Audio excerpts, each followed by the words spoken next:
Hello and welcome to Revere TV News. I'm Debbie Peczka and I'm here with my visiting co-anchor. Hi, I'm Rick Freni bringing you what's new in the city. Now Revere has become the hotspot in talks about new economic opportunities. Local and state leaders are coming together to talk about the economic strategies of Revere regarding the future and the recent progress we have been making in development. Some officials at the meeting will be Senators Elizabeth Warren and Edward Markey, Congresswoman Catherine Clark, Speaker of the House Robert DeLeo, State Senator Thomas McGee with Secretary Bielecki, and Somerville Mayor Joe Curtatone. Mayor Rizzo will have a major role in the meeting, happening November 21st at 1 o'clock at the Showcase Cinema. The mayor and director of economic development, John Festa, will lead the program. They will be highlighting some success stories like Market Basket, Harley Davidson, neighborhood developers, and the new waterfront square at Revere Beach. The state and federal officials who attend will be there to contribute as well. Questions about the future of Revere can now be answered much quicker for the average Revere resident. A new website, revereontherise.org, has been launched to showcase new business development throughout the city. The mayor hopes that this will also contribute to new job creation in Revere, with more people knowing about what is going on. The prime location of Revere has been widely talked about, and this website shows the plans that are taking advantage of our potential.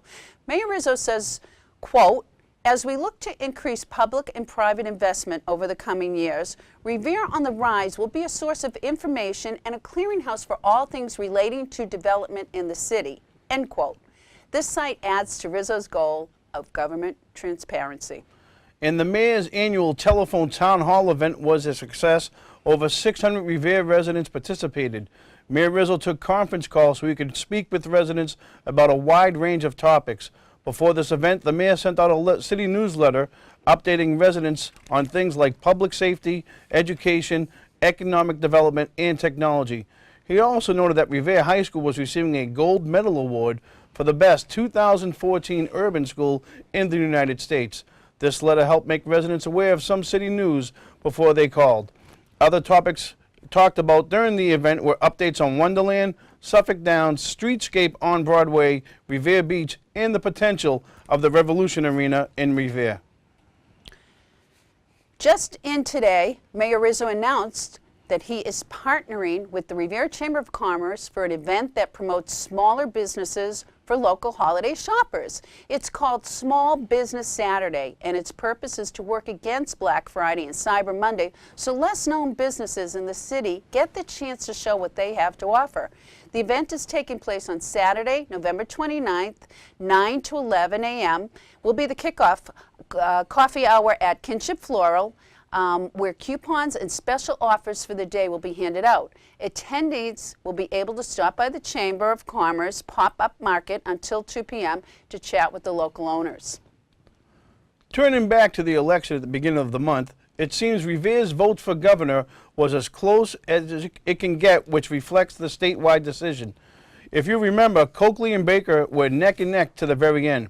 More than 11,000 voters came out for the state election, and in Revere, Coakley beat Baker by only 230 votes. City results show that the west side of the city went with Baker.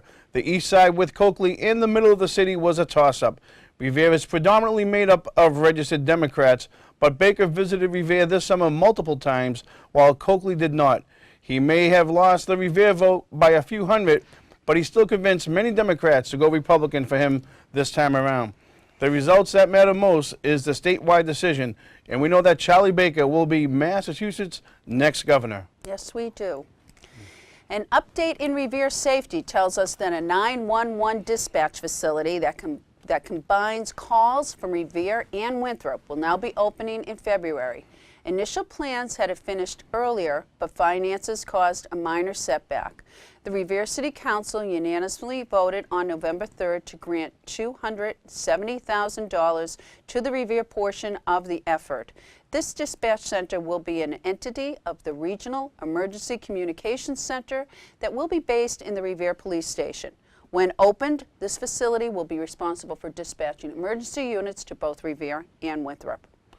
We can't seem to escape news about the July tornado, but this time it's for a good reason. The neighborhood developers are contributing a $50,000 grant from NeighborWorks America to the Tornado Relief Fund.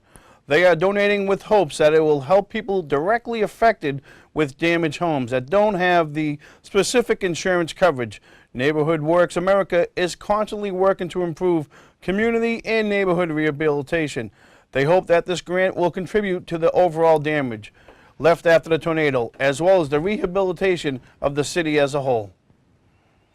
Another group helping the community is MGH of Revere, teaming up with their Chelsea Clinic and the Appalachian Mountain Club to create a program that allows local pediatricians to write patient prescriptions to go outside more often.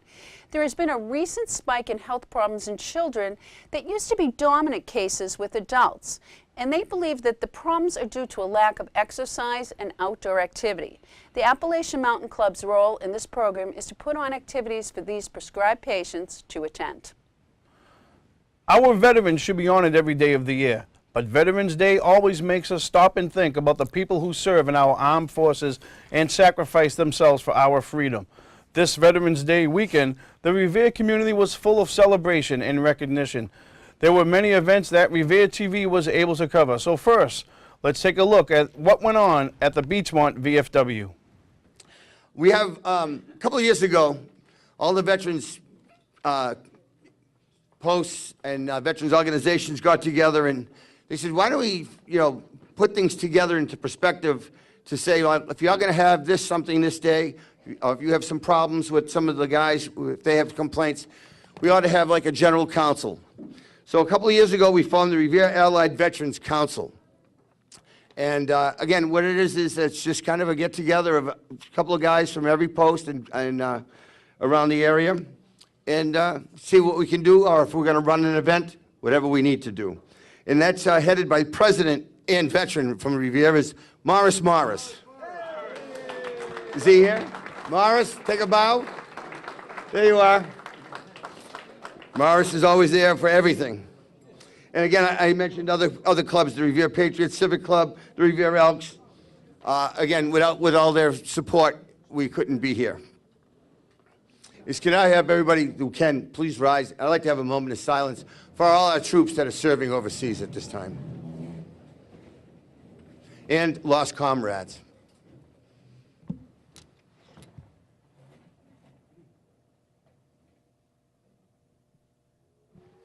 Thank you very much. Revere also recognized the 100th anniversary of World War I, honoring the veterans who fought for our country during that war. Revere TV was there for that ceremony.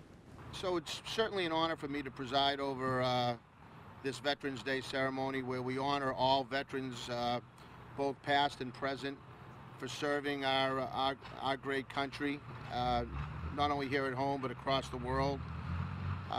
This also, as I said earlier, marks the 100th anniversary of World War I, where, as Woodrow Wilson said, it was supposed to be the war to end all wars, and obviously now we know that that's not the case, but 16.5 million military and civilians were killed during World War I.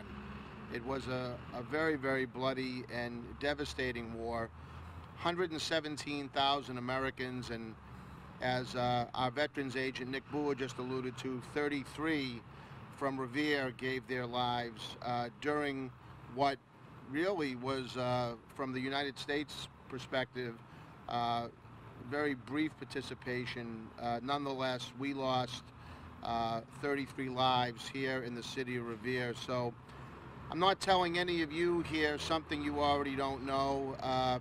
We wouldn't live in the country that we live in had it not been for the service of the soldiers, sailors, Marines, airmen that have fought and continue to fight around the world to keep us safe. Today, obviously, is a much different world than we lived in even 30, 40 years ago. And so we must maintain vigilance, not just around the world, but certainly here at home with the onslaught of terrorism now that is really new to our country, not so new to other countries around the world, but new to the United States. And so, as Ronald Reagan said a long time ago, and I know all of us here share that same belief, it's peace through strength.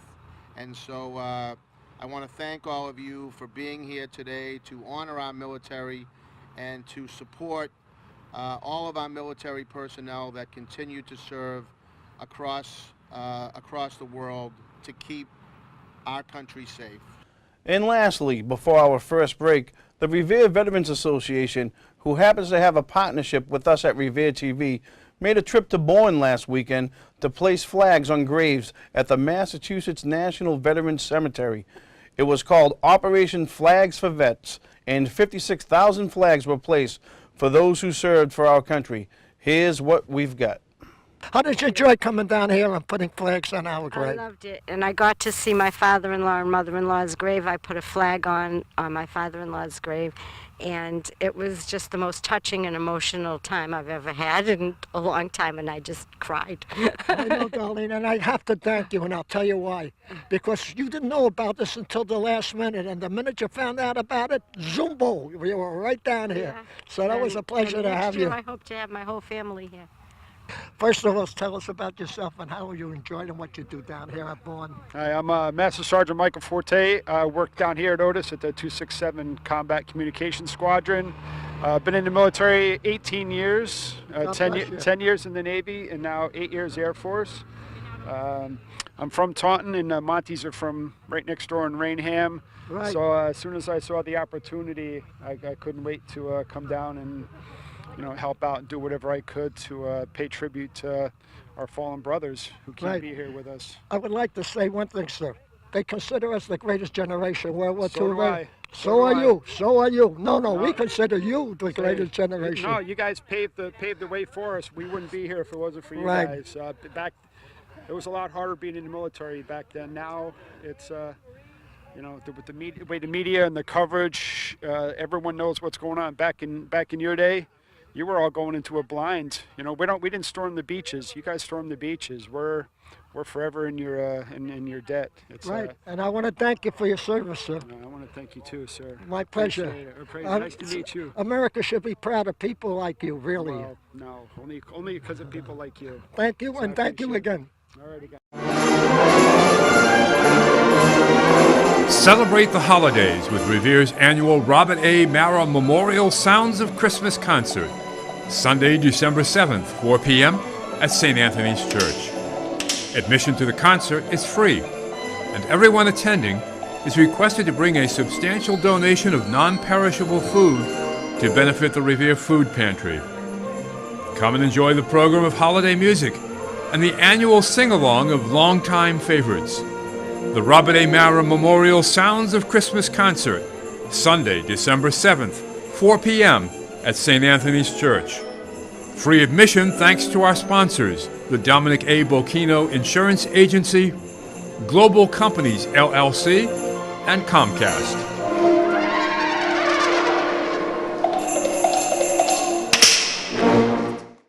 Hi, and welcome back to Revere TV News. We are now going to focus our latest news series, our Revere TV Producer Spotlight. Jessica Simpson was in the studio with community member Rocky Raymond, so let's send it over to her. Hi, I'm Jessica Simpson here again for another edition of Revere TV's Producer Spotlight. Today we have another one of our community members, Rocky Raymond, and he comes to Revere TV to produce 2 shows actually. So Rocky, can you tell us a little bit about what you've been doing here? Well, we've been doing wrestling shows and talk shows. We got 2 shows that are on. We're on from 8 to 9, 9 to 10 on Wednesday. That's Empire Pro Wrestling, which is actually a wrestling show.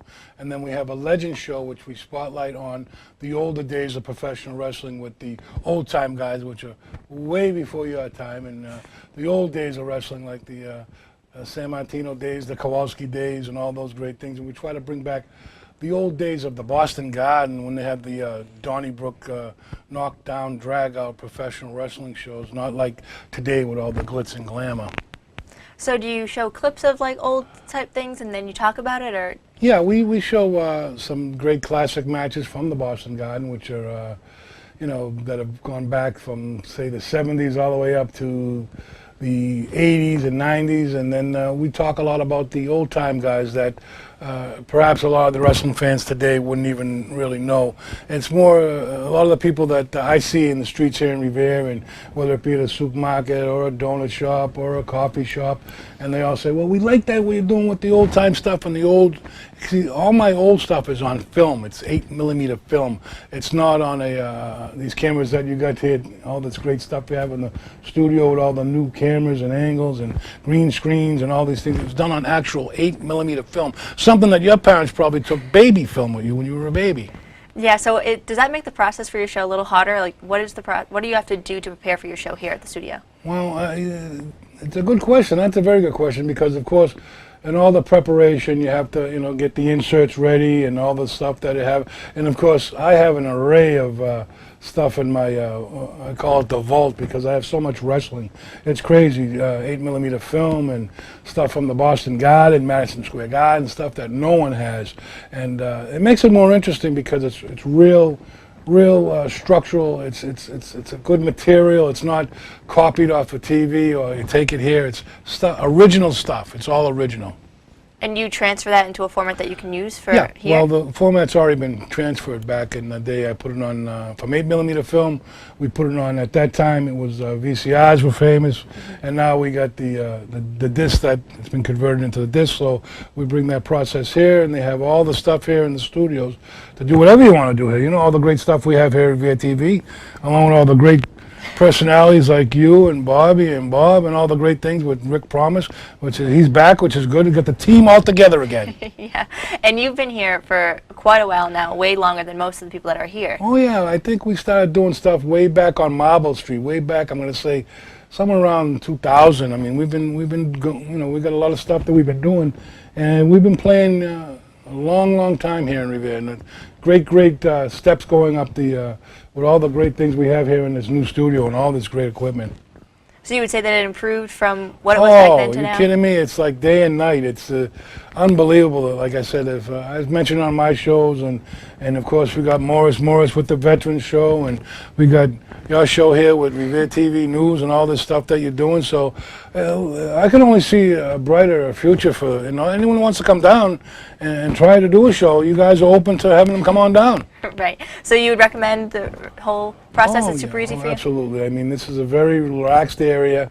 We got the right people together here. We got everyone helping each other, which that's what the community TV is all about. Revere TV, your source of community TV, as well as the media TV. Everyone helping each other, and everyone getting on the right page. Because once you get these things lined up in the shows, like we just did a show just before this, and it went by in like 15 minutes, and it was an hour show. So everything is in place. You come in, they set everything up with you, and they help you, and then you get your process going as being a producer of whatever you want to do, and you can do it right here. And it's a great. I've been a lot of access cable TV shows and public access, Boston. I've been Malden. I've been Lynn. I've been all over the place. I mean, as far as, but I can tell you right now that bar none, there's no stations or Revere TV, there's no equipment, and the focus that everyone has here is just incredible, because if you can't learn off of each other, you can't learn nothing. As a way of putting it, is the boundaries are up here of what you can learn how to do. Well, thanks. And can you tell us a little bit about, or where we can find your show and things that you've been doing? Where can we watch those? Well, we do things in New England. Like last year, we went to Bangor State Fair. Last summer, we sat back and just relaxed for the summer, because wrestling today, it's a little harder than doing what we used to do in the 80s. It's on TV a lot.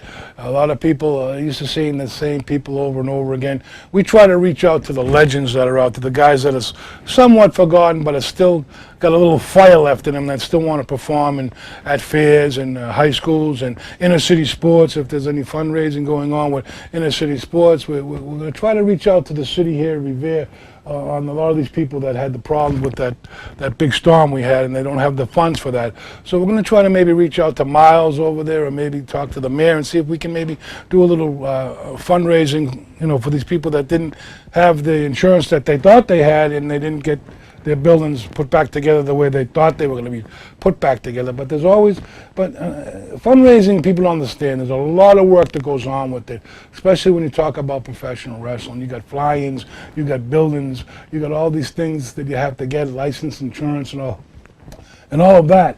But it's just not fitting so much like it was years ago. When anyone said, let's do a wrestling show fundraiser, they'd pop for it. Now there's so much work, the cost, the airlines, the hotel rooms, what stars they want to see. They want the big names. And everyone always wanted Hulk Hogan. You couldn't get Hulk Hogan for the amount of money that he wants, and then the fundraiser doesn't become a fundraiser. But fundraising is probably just about down there because look at all the tragedies that are going on in this world with the news. If you watch the news every night, and the abductions, and this one, and then the war, and then more boots on the ground, and getting into all the problems, and you go and you say, can you buy a couple of tickets to a sports night? It's not on the top of the list. But that's where a lot of the things are going bad in this country. We're trying to keep the kids in sports and out of courts. Right. You know, I mean, we're trying to get them out of the situation by being, drugs will keep you. They'll take you to places where you don't want to go, and they'll keep you there longer than you want to stay. So it's better to, keep the kids focused, and a lot of families do. But then you got that period of time from like school getting out to the parents that are working, and then you got the one parent person. And, it's just a lot of variables these days. It's not like the old days. I grew up on Revere Beach. I mean, we had Easter Sunday, we had all the great things, we had the rides, we had all the great things. But now we got the sand sculptures, right? Yep. So maybe kids, if they had any spare time, could come down to Revere TV, maybe volunteer or produce a show and help out on your show. They can come down and participate in anything. I'm open to do anything, as you well know. Yes. I will do anything, whether it be on Morris's show, anything that anyone wants to do. If I can help out and be a part of it and be a productive part of it, I'll gladly be there. All right, well, thanks. Well, that just about wraps up another our RTV Spotlight with Rocky here. Keep an eye out on Revere TV for his future shows and anything that he does in the future. And you can check, if you want to become a community member, you can go on reveretv.org and check out our content on our Facebook and YouTube page. Celebrate the holidays with Revere's annual Robert A. Mara Memorial Sounds of Christmas concert, Sunday, December 7th, 4 p.m. at St. Anthony's Church. Admission to the concert is free, and everyone attending is requested to bring a substantial donation of non-perishable food to benefit the Revere Food Pantry. Come and enjoy the program of holiday music and the annual sing-along of longtime favorites. The Robert A. Mara Memorial Sounds of Christmas Concert, Sunday, December 7th, 4 p.m. at St. Anthony's Church. Free admission thanks to our sponsors, the Dominic A. Bocchino Insurance Agency, Global Companies, LLC, and Comcast.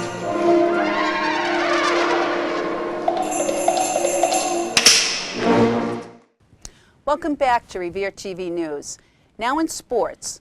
Fall sports are wrapping up this season, and Coach Katie Sinnott of the girls cross country team is proud of all they have accomplished this year. The team participated in the division meet in Wrentham, and some girls ran personal bests. Sinnott was pleased with her runners for putting in their greatest effort for their last race. This team finished this season with a record of 6-2. And for boys cross country, they competed in the same meet but didn't have the best luck. Due to some injuries during the race, only one Revere runner finished the race with a time of 20 minutes and 34 seconds. Coach Flynn was pleased with this performance because it was nearly a minute faster than the runner's last race the week before. With this season under wraps, the boys can only hope for a better outcome next year. And in football, the Patriots played an interconference game versus Danvers on Friday. RHS was defeated 21-7 on a very cold Friday night. So bundle up for the next one. The team will be playing their biggest rival, Winthrop, on Thanksgiving morning. Revere TV will be at the Thanksgiving Day game with streaming live on Revere TV Channel 8 and on our YouTube YouTube page. But let's hope, Rick, that we have the same outcome as we had last year. That would be nice. That would be nice. Holiday season just around the corner. Thanksgiving starts us off next week, and Revere has a handful of events for the community that come together to celebrate. Revere is joining up with Mass Badge once again for the second annual Thanksgiving dinner for the public. This will be happening on Tuesday, November 25th from 5 p.m. to 8 p.m. at the Matola VFW post. Dinner is completely complimentary and anyone can attend. Anyone who would like to donate or help out at the event can contact the mayor's office at 781-286-8111. Joe Internicola was in the studio with Morris last week on his show Revere Veterans and Community. Joe is involved in the planning of the dinner, and here's what he had to tell us. You're doing something for us this coming Thanksgiving about Mass Badge, so why don't you take it over for a while and tell us exactly what it's like, what you would like the people to do. Okay, so we're hosting the second annual Thanksgiving dinner at the Matola Post on 10 Garofalo Street, November 25th, 2014, between the hours of 5 and 8. And this dinner is for residents of Revere, veterans, residents, any type of people in need of a good hot meal. The goal is to provide a meal to maybe people that are incapable of cooking for themselves or don't have many family around this holiday, or veterans who served our country, or just anyone in general that wants to come out and have a good meal. It's complimentary, of course, and we'd love to have you join us. Mickey Say No to Drugs Casoli is hosting his annual Thanksgiving breakfast at Revere High School before the RHS football game. This happens every year, and all past and present Revere High School athletes are invited. It will be held on the morning of Thanksgiving, November 27th, in the RHS cafeteria from 7 a.m. to 9:30 a.m. Also, Reverend Nick of the First Congregational Church was in the studio last week, interviewed by Morris on his Veterans and the Community show. He is inviting everyone to a breakfast he is holding to celebrate Thanksgiving on November 27th from 11 a.m. to 3 p.m. at the church at 230 Beach Street. And that event caps off the Thanksgiving Day feasts going on around the city. And that's all we have for tonight. For Revere TV News, I'm Rick Freni. And I'm Debbie Peczka. And on behalf of us and Revere TV, we'd like to wish everybody a happy Thanksgiving.